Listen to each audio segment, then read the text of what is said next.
This program is brought to you by Teachers College, Columbia University. Please visit us online at itunes.tc.columbia.edu.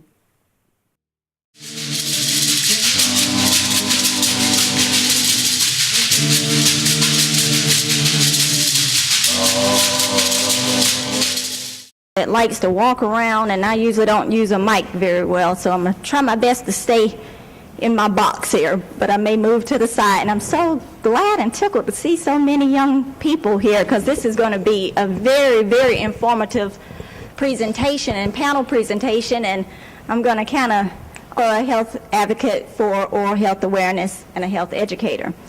I am also part of the Health Disparities program of Dr. Wallace's program. And thank everybody for coming in to learn a little bit information about oral health and oral health disparities.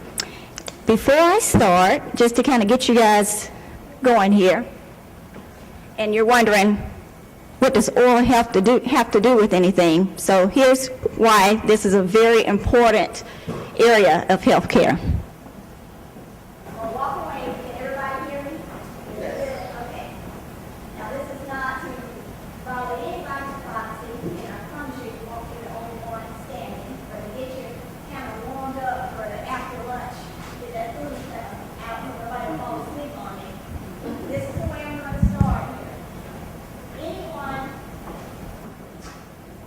Okay, if you have had at least one cavity in your mouth, please stand up.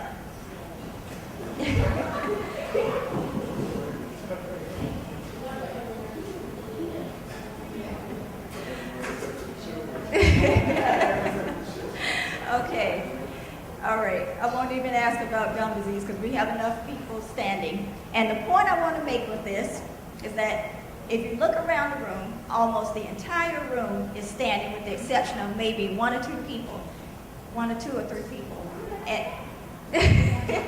And of those people that are still sitting, they either don't know they have a cavity or they haven't been to the dentist. So everybody in the United States has been affected with at least one cavity. Everybody can sit down. And the point I wanted to make about that is that just as you just saw in this room, and I can go through to any presentation, any seminar, any place, any school, any community health program anywhere in the United States, and have everyone do that, and I'm going to get different reactions and different people standing in different areas. And the point that I want to make with that is that oral health disease is the silent epidemic. It is one of the few diseases that affects almost the entire population. And at the same time, it's one of the ones that is usually not included in most of your health reforms, your health agendas, your health policies. The summit that they had last week was President Barack Obama. Of the 100 health professionals that were there, I guarantee you, if there was at least one dental professional in the room, it was probably just one. And so oral health is a very needed awareness point that everyone needs to be taught about. And a lot of times you say, well, I know about cavities, I know about gum disease. Well, that's the assumption, and that's one of the barriers. So if you can just bear with me for a few minutes, we're going to go through a crash course in Dentistry 101, because I don't want to assume that anybody does or does not know what a cavity is or what gum disease is, because all of this is essential on how it's related to your whole body's well-being. And let's see. Okay, and so the first part was the introduction, which I wasn't going to bore you guys by reading all of that. So what are health disparities first before we go into the oral health conditions? Health disparities are differences in the incidence, prevalence, mortality, burden of disease, and other adverse health conditions or outcomes that exist among specific population groups in the United States. And if you take this same definition and you just insert the word oral health disparities, it has the same implications. The only thing that is mainly different is that oral health is dependent on your oral health status. And oral health status is defined by the presence of current dental disease conditions. So just to talk about a few of the dental disease conditions, like we said, I just had you guys stand up about tooth decay. And we're going to go forward for a second. Or some people call it dental caries. So what is tooth decay? And see, this is interactive. I don't like to sit and lecture to people, so I like to have what I call a town hall panel presentation where it's very interactive, which really helps with the understanding of everything. And since I have some very bright young people in the room, does anyone want to stand up and tell me what they think a cavity or tooth decay is?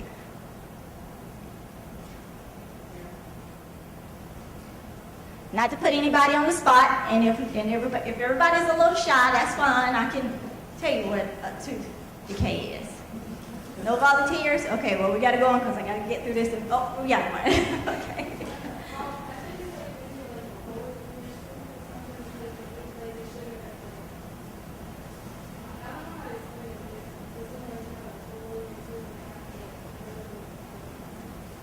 That is very good. Did everyone hear what she said? That is very good. That is, you just solved my whole definition problem right there.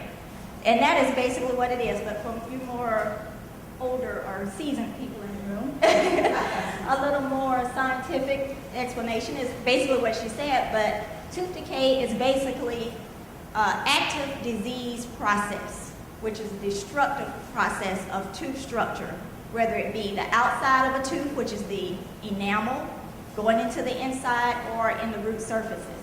And basically, you have to have three things in order for a cavity to occur. Of course, you have to have the tooth. The second thing is you have to have food. And the last thing is bacteria. So when we speak of the bacteria, there are normally two different types of bacteria that is responsible for tooth decay. And that is a bacteria called Streptococcus mutans and one that's called Lactobacilli. Now, with both of those, what happens is the bacteria, and I know we all think that our mouths are very clean places, but your mouth is one of the nastiest places in your whole body. Okay? There are over 500 bacteria in your mouth.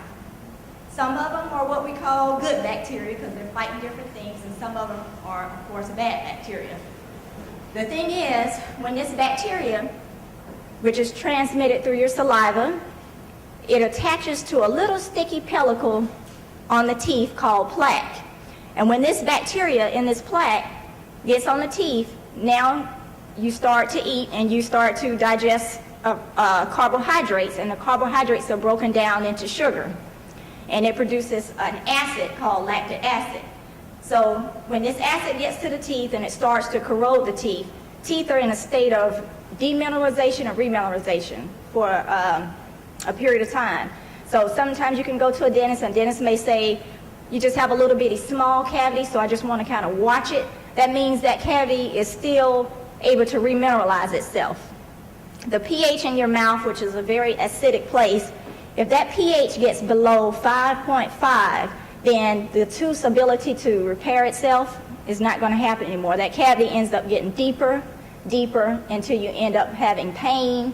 You end up either losing the tooth, having to have something called a root canal, and worst case scenario, if the tooth ends up forming an infection and you get an abscess, and the abscess goes untreated, it can result in death. So it's nothing. Cavities are not just, young lady was correct, they do start off just as holes, but they can progress on into something more serious. And I'll give you some examples of that a little bit later there. Okay, so. And just to, cavities can, I know this, that's why I say I'm glad my young people are here, because now I can hear some, you know. These are examples of cavities here, and they can come in all forms. They can come in big holes in the teeth, they can come on the side of the teeth. The reason x-rays are important is because sometimes the decay starts in between the teeth, where if you don't have proper oral hygiene and you're not flossing, we as dentists can't see it just clinically looking in your mouth. We have to take x-rays to see how it starts in between. Okay, now let's move on, go quicker on this crash course here. Okay, periodontal disease. Now I won't put anybody else on the spot. But periodontal disease is an infection that is of your gums and of your bone. That's the area that holds the teeth in there, your surrounding tooth structure, supporting structures that hold the teeth in there. And periodontal disease can come in two major categories. It normally starts off as gingivitis, and gingivitis is basically when your gums get real puffy, red, and bleed very easily. The reason it's doing that is because of that plaque that's embedded up underneath the gums. As gingivitis progresses on, it ends up turning into periodontal disease, and there are different stages of periodontal disease. So this is a very important part too, because periodontal disease, a lot of times what young people and adults don't understand is that basically when your gum tissue attaches to the tooth, it makes what's called a pocket, and its basically scientific name is the sulcus. When that plaque gets in underneath the gum tissues with the bacteria embedded in there, the gum tissues will start to pull down until you actually start seeing the roots of the teeth. That deteriorates on until the teeth eventually get loose and they either have to come out or they fall out. Okay? So periodontal disease is something that we definitely need to get a control on, and we'll see later how periodontal disease and this bacteria that I'm talking about has a lot more total body effects where it can affect other systemic things in your body. And this is basically what I just said. I just like to kind of explain it like that, where you have a literal pocket, and if you take your pocket, which I thought I had a pocket, and you stick stuff down in there, that plaque is the stuff that's going down in there, so that pocket gets full. So you got to take all that stuff out of the pocket in order to get those gums to tighten back up. And where you never can get rid of, unfortunately, you never can get rid of all the bacteria in your mouth, but you do want to keep it under control to keep you from having these problems here. Okay, oral pathology, just some of the things we want to mention. I'll start with the aphthous ulcers. Those are the things where you get those little areas in your mouth and look like little blisters. There's two different types of blisters now. One is an aphthous ulcer, and then the other one is what we call a herpetic lesion, or some people call it herpes, okay? And some people like to call them cold sores. That's the nice name for it, okay? But basically it can occur anywhere in your mouth, your tongue, your roof of your mouth, your cheeks, your gum tissue, and on the outside of your lips there. So that's what the herpetic lesion, and then the aphthous ulcers usually only occur on the inside. Oral cancer basically can occur in the same areas, your cheeks, your lips, your tongue. The most common place for oral cancer is on the lateral border of the tongue, like if you lift your tongue up. And in dental offices now, pretty much the standard is to do what we call a oral cancer screening. So if you go to your dentist's office and they're not doing an oral cancer screening, if they're not saying lift your tongue up to the roof of your mouth, stick your tongue out, you need to say, Doc, did you do an oral cancer screening? Because this is critical. And before I go on to the prevention, I'm going to give you guys just a example of oral cancer. And I'll talk about the burdens of all of these diseases in a minute. But just to speak on oral cancer to show you how devastating it can be, you can have oral cancer that starts in the mouth, originated, and some of the predisposing factors to that can be cigarette smoking, chewing tobacco, overconsumption of alcohol. Those are all things that can increase the chances of oral cancer. You can also have oral cancer that originated somewhere else in your body and that has metastasized to the mouth. For example, you can have lung cancer, you can have breast cancer, you can have all kind of cancers. Those are the two most common ones that end up going through your bloodstream and into your lymph vessels, and they can end up showing up in your mouth. And so as dentists, when we're doing that oral cancer screening, we can see different lesions we have to do a biopsy on. And I have actually had 3 cases in the last 6 months where I've diagnosed and had to send them for a biopsy of cancer. One was a metastatic lung cancer. Patient came in, and I just knew something was wrong with him. He looked, weight loss, all of those. Kept insisting that he go to his medical doctor. He said he had gone to his medical doctor. I called the medical doctor. Medical doctor said nothing was wrong. And I was just very adamant that he go back. And I ended up actually just taking him to the emergency room myself, because that's how nervous I was for this gentleman. Turned out he was in stage 4 of lung cancer. And needless to say, 4 months later, this gentleman was gone. And one thing, and I'm kind of skipping around because going to talk about collaboration of healthcare providers a little bit later, because if I call a medical doctor and we're trying to treat this patient together, we really need to talk about the patient's total health. And if I'm on the phone and the doctor's, hey, yeah, he's fine, get it off, and I'm telling you, no, something is wrong, then I need a little bit more collaboration, because I'm telling you something's wrong. This man, they had not taken a chest x-ray, they had not done any of these things, and the gentleman had a 13-centimeter lesion on his lungs that would have been caught years ago. So that pretty much devastated me, and that was, like I said, that was last year, and I had just gotten into health disparities probably the year before, and when that happened, then I really just made it my job to go out and explain to people all over, from students to adults to politicians to everybody, on oral health awareness, because it's just not something that, oh, look, it's got to go get this tooth taken out. It's just not like that anymore. There are too many total body connections with that. Okay, but now, not to get you guys all down, but I just had to give you that example because, it's very, very important. Some of the things that we can do to prevent a lot of these diseases and things that I'm talking about is things that you all, I'm preaching to the choir, you guys know, brushing and flossing and going to the dentist on a regular visit. But would you believe that I would say 80% of my patients that come in, and I don't care if they're 82 or 2, and if I ask them, oh, you brush? Yeah, I brush. Doc, I brush twice a day, and I'm seeing plaque and tartar everywhere in their mouth, and I'm like, you brush twice a day? Yeah.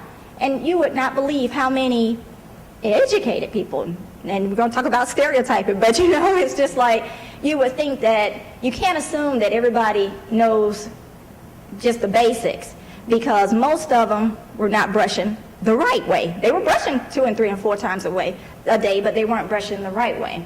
So unfortunately, all of these things fall under education literacy. So that's why I wanted to kind of give you a little crash course. Of course, we have dietary modification. You guys probably saw the news where the Appalachian Mountain kids, did you all see that documentary? And the kids were pretty much drinking Mountain Dew for breakfast, lunch, and dinner. Okay, well, there are plenty mountains all over. That was their device, Mountain Dew.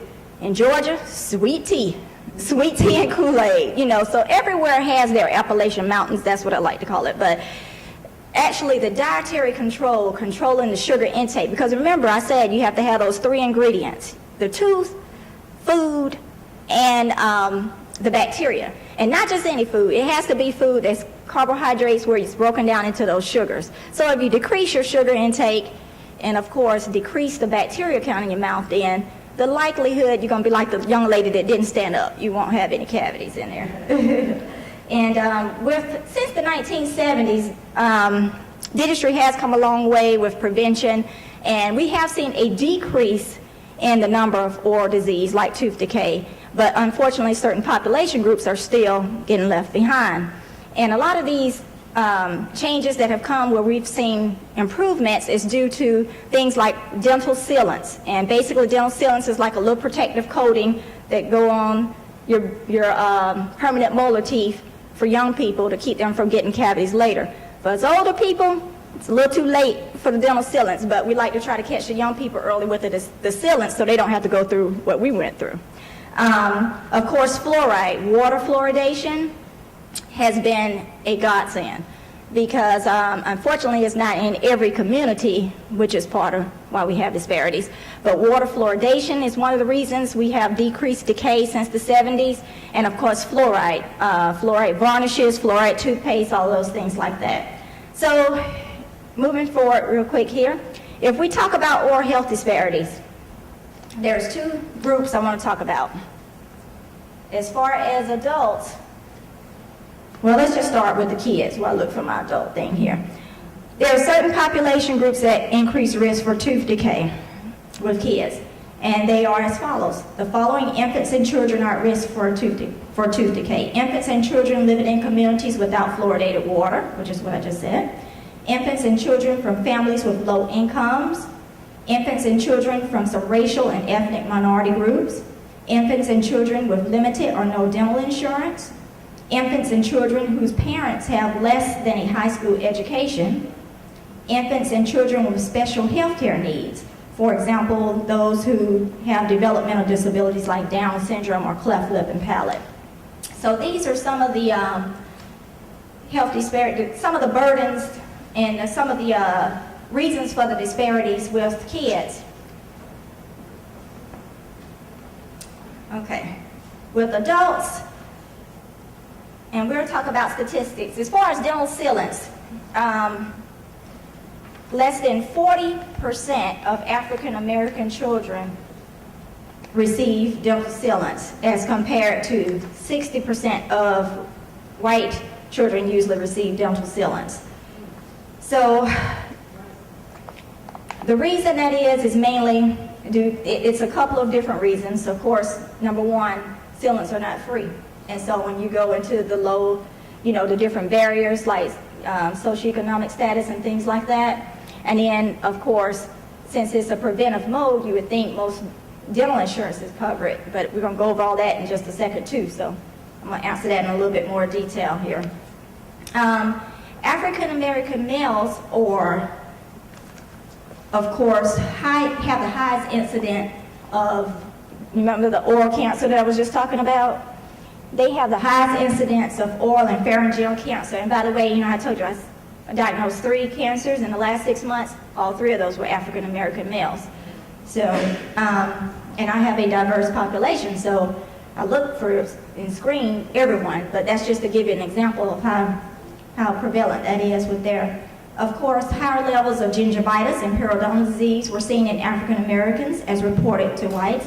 And of course, that's the periodontal disease that I told you about, the gingivitis. And that's why I gave you that crash course, because I didn't want to assume that anybody knew what I was talking about when I said periodontal disease, because some people call it pyorrhea, some people call it different things. So I wanted us to be on the same terminology with that. And like I said, African American children are 40% less likely to have dental sealants.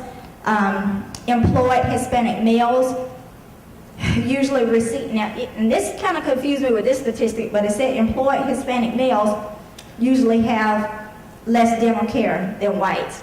But I guess that's significant because they're employed and yet they still have less dental care than the majority population here.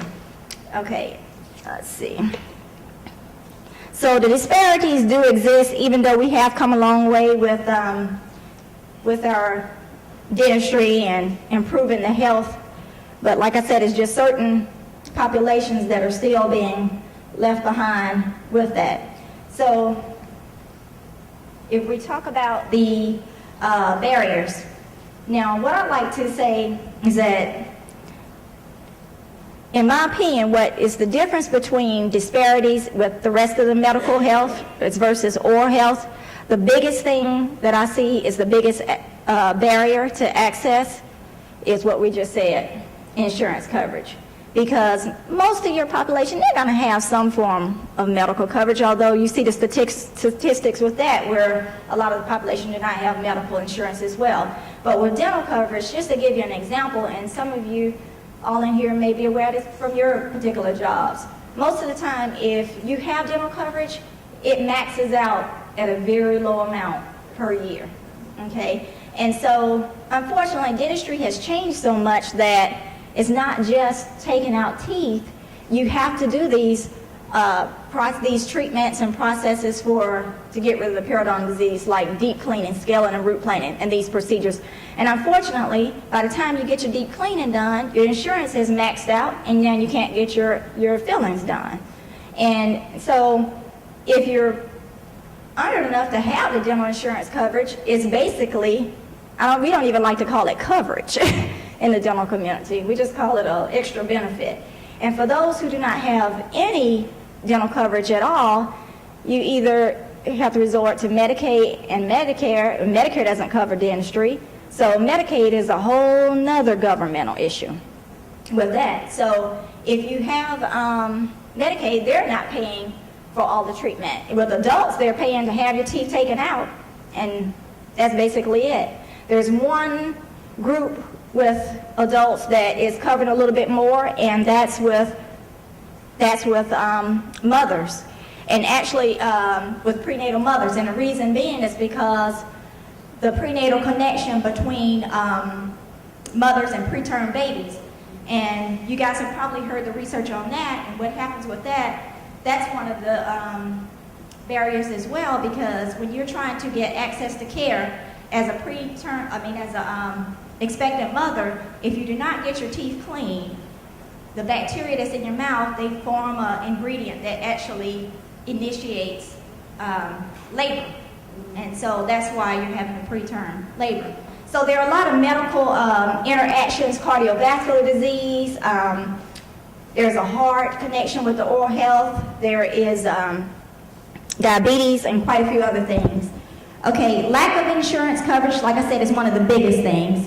Lack of regular source of care. Most patients that come in certain areas and in certain population groups, their main thing is they're coming in for emergency care. They don't come in for routine care. Structural barriers, transportation, compliance, cultural influence. I think Shana did a cultural competence part on oral health. Knowing what a culture wants. Some cultures that come in, Latin, Hispanic cultures, a lot of times they may have cultural differences where their culture may indicate that they are not wanting to have a certain type of treatment. Certain cultures, I work on Saturdays. There are certain cultures that have certain religion affiliations where, you know, certain things can't be done on Saturdays. So all of that falls under cultural competence, where you have to be aware of the patient's needs. Educational health literacy. How many people know exactly what I just told you guys about the decay and all of that? Patient-provider communication. When we're talking as providers to patients, sometimes all they hear is Charlie Brown's mom and dad. Blah, blah, blah, blah, blah. And they turn right around and they'll go ask the assistant or somebody, now what do they mean by that? So we as providers have to do a better job of communicating with the patients. And scarcity of providers. There's 160,000 dentists in the United States. Right now, the projected census, there's over 3 billion, I think it was 305 billion people. And typically with the dentist-patient ratio, there should only be about 1,500 patients per provider. So that's about 60 million people that's getting left out. My practice alone, I'm seeing I have about 4,000 patients. So we're overworked, and the students that are coming in, we're not recruiting people that look like us. So the work, which it brings me to another one, workforce diversity. You know, we want to recruit all of these students. If you guys are interested in dental school, when I get done, come up and talk to me, okay? Because we need more students that look like us, okay? Lack of diversity, and then, like I said, provider discrimination. And Dr. Betancourt did an excellent job talking about that yesterday when he was talking about just not stereotyping patients. Don't assume if a patient comes in because they look a certain way, or you know, that they're not going to want this type of treatment plan or that type of treatment plan. You got to act like everybody is the same and never assume. Dental screenings, first visit, all of those are barriers. If you look at the graph, the chart on the screen, oral health screenings are not exams. They're like when we go to the school, or like the band that's out there, 2-3 minute looks to identify disease but not diagnose, okay?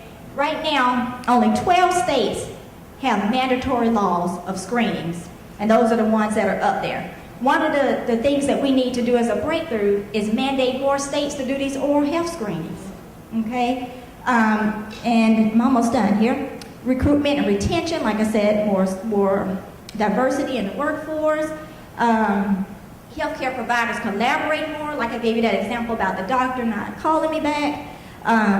Culture immersion, just making sure we're familiar with everyone else's culture. And some of the breakthroughs we've achieved, just came back from the Leadership Summit with the Office of Minority Health, and some of the things that are on the horizon. Number one, you guys probably know about the Diamante Driver story, where the little fella ended up dying from a brain abscess. Well, it started off as an infection in his mouth where he needed a tooth pulled. He didn't get the treatment. She called 5 or 6 different dental offices. Nobody could see him or would see him. And needless to say, it ended up costing us, out of tax money, $250,000 in emergency room fees for where they were trying to treat him, and he still ended up passing. And so we're trying to do like a centralized location where if you're anywhere in the United States, you can go to a website and it can tell you all of the free clinics in an area, okay? And basically that's gonna help where nobody has to call up and say, well, where do I go to get some additional services or free services? So that's one of the things that we're trying to form a partnership with a whole bunch of different organizations to bring about oral health awareness too. So my time man has held up about 3, 4, 5 cards, so I guess time to... Yeah, gotcha. Okay. So I'm sure you guys probably will have a lot of questions and things like that, but in conclusion, it's just a whole bunch of things we need to do. And the main point of my being here and my going to different conferences and speaking, I just don't want oral health to be left out anymore. Okay, I mean, because time was short, I couldn't even go through half the things of, the medical and how it's related and all of these things, but I gave you a couple examples just to show you the importance. So I don't know what capacity everybody is in, but you just need to spread the word because it needs to be included. And there are a lot of different things we can do to help decrease disparities. And like I said, one of them is we've got to get more funding for dental care. That universal health care, that stimulus package, has got to include some oral health funding as well. Okay, so thank you very much for your time.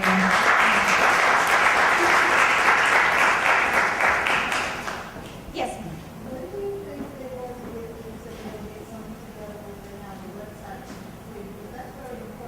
Well, they're in the mix now. Actually, we just had that meeting last week, and it's quite a few organizations. It's a partnership. Like I said, it's the Department of Health and Human Services, the CDC, the NIH. It's like the heads, this particular meeting, it was like the heads of every organization and the dental school director, who was, the director of American Dental School Education, the one that's responsible for dental school, because they're trying to make sure they put it in the curriculums now about the cultural competence for the students as well. But we're in the process of trying to do that website, but of course, and that's the whole thing, like Dr. Wallace was talking about, action, and we get so many maladaptive responses in dental, like, oh, doc, by the time this happened, I'll be done lost all my teeth. Oh, by the time this happened. Don't want anybody to think like that. We're trying to get on it, but we have to move through those stages of change and move from, everybody knows all the statistics, everybody knows what we need to do. It's just that somebody's got to move on it, got to put the action in plan. So, not to set a date, but I would say, at least in the next few months. Time is critical. We can't have another Diamante driver, so time is critical for that.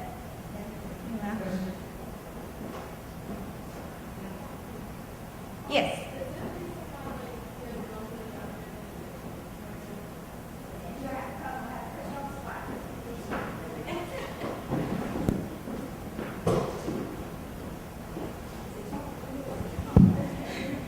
Is there a reason why your gums are darker than normal? Did everybody hear her question? Okay. There is a reason why your gums are darker. Be proud, you're a sister. Okay? It is the pigment, just like you have pigment in your skin. Okay. Now, that's the kind of darkness I'm talking about. If you're talking about like a dark brown or a dark black, that's pigment, just like you have in the rest of your body. If it's like a red or a blue, then remember that picture I showed up there on that gum disease? Then that's something else. But if it's just brown and you notice it gets a little bit more as you get age, it's just like if you get darker areas anywhere else on your body. And I went to dental school at a majority school and went to University of Iowa, and I finished at Emory. And I'll tell you, there was 2% African American there. And most of my colleagues, my dental students, would you believe my colleagues, my classmates, asked that same exact question because they had never seen African Americans before. So that's a very, very good question, yeah.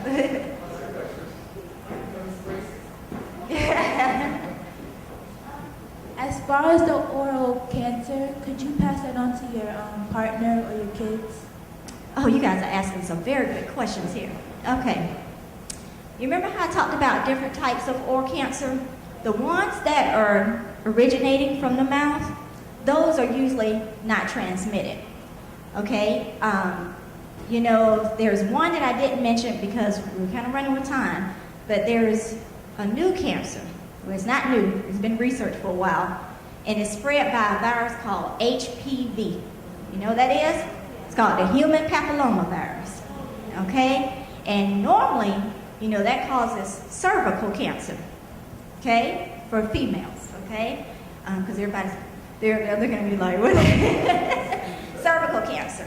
So I'm keeping it, you know, straight because I know your chaperones are here. But if you guys are old enough and you're smart enough, if you think about how cervical cancer can spread to the oral cavity, okay? All right. So that's a whole nother presentation that I have given before as well. Protection. Correct. It is right. It is a viral infection. The human papilloma is a virus, and it is spread, and that's the cancer that you can spread on. The herpes and all of that can be transmitted from partner to partner. And you know what? A lot of times it is not, you know, in the normal transmission ways. If I grab her pen, and let's say, you know how you're at school and you're got your pen in your mouth because you're listening intently to this presenter just presenting so hard up here, and you got the pencil or something in your mouth, and now your girlfriend on the side asking, can I borrow your pencil? And now she's got it, and now she's using it, and for some reason she gets disoriented, and now she sticks it in her mouth as well. Viruses can live on a hard surface for over 24 to 48 hours, depending on different viruses. So you have to be careful when you're sharing, even, like I said, a pencil, drinks. Let me have some of your drink, you know. You just have to be careful with that. So, and like I said, it's not transmitted like, ooh, I don't know how I got it. And it's the hardest thing when parents bring kids into my office, and, you know, if I have to tell them, you know, a child has herpes or herpetic lesion, they're looking at me like, well, yeah, exactly. Like, well, how did she get it? You know, and so not only are we oral healthcare providers, we have to be counselors, we have to be preachers, you know, a little bit of everything, you know, and you have to calm them down. So I'm done with the child, but now I got to take 45 minutes calming the mom down because she's ready to go off on Susie May, thinking Susie May has been doing something she's not supposed to be doing. But, you know, I have to explain it's not only transmitted in that form. So that's the one thing with that.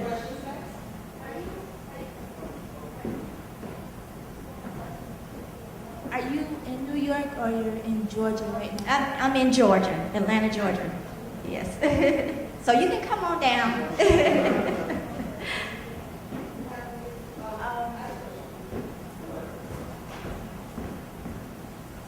Because the times are changing now and it's becoming more and more frequent and popular amongst young crowds, is there a way for you to get oral cancer with oral piercings? Right now, there has not been research to show a direct connection with the oral piercings. You know, usually when patients come in with the tongues pierced and things like that, to be honest with you, I really just don't like it. I really just don't like it because I really see, you know, bacteria, just like I'm talking about the bacteria that's collecting everywhere. That's just one more item in your mouth that can collect bacteria around it, you know. And so, and you know, the young people that come in with it, they've had these tongue piercings in. Some of them had it in 2 years and have never taken the tongue ring out. And I'm like, take that thing out now. Some of them come in, the parents don't even know they have it, you know. So right now there's no links between oral cancer, but there's a whole bunch of other stuff, not good stuff, that can happen from tongue piercings. So. May I ask what? Well, like I said, you can get bacterial infections, which ends up where if you get an infection, you can notice even pus coming from the area. Not to gross your eyes out, but you know, pus coming from the areas. And like I said, you know, with halitosis, which you can get that anywhere, but you know, more halitosis, and it's all because of the bacteria that's collecting around there. So that's one of the main things, you know, with the tongue right there. And if it's not in there correctly, you risk the chance of aspiration, you know, so that's the only thing. Question. In case some of these students want to become a dentist, can you tell them some of the classes or the type of classes they should take in middle school and high school, and what they should study and think about in college to help them? Excellent, excellent. Well, of course, you know what I'm going to say. Science, science, science. Yeah. And you know when you're in middle school and high school and you're thinking, why am I taking this math class? I don't want to do anything with math. I thought the same thing. And you just won't believe how many numbers you have to work with in dentistry. When you're trying to give someone anesthetic and it says 1.8 cc's and you're trying to do that times the kilograms of body weight of a child, you have to really be able to add all those things up, and you got to think quick. So it's not like you cram for it for a test and forget it.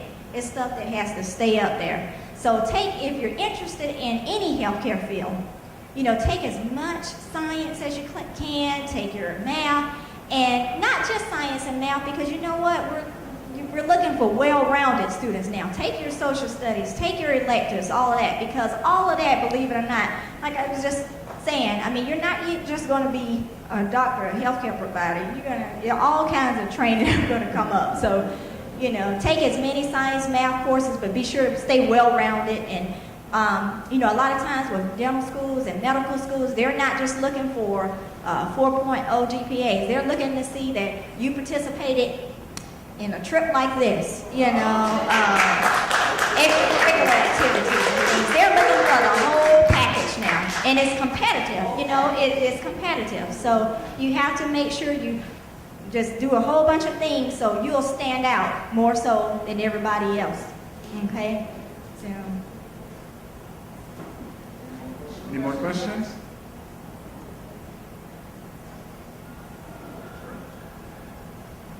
Okay, I know I probably ran over a lot, but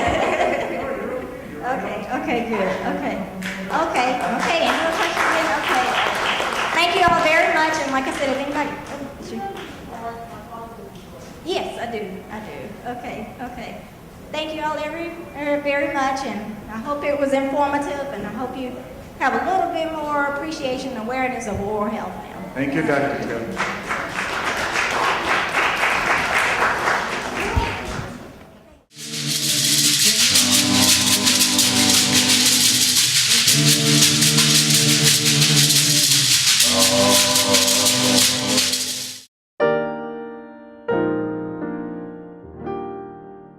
The preceding program was brought to you by Teachers College, Columbia University. Please visit us online at itunes.tc.columbia.edu.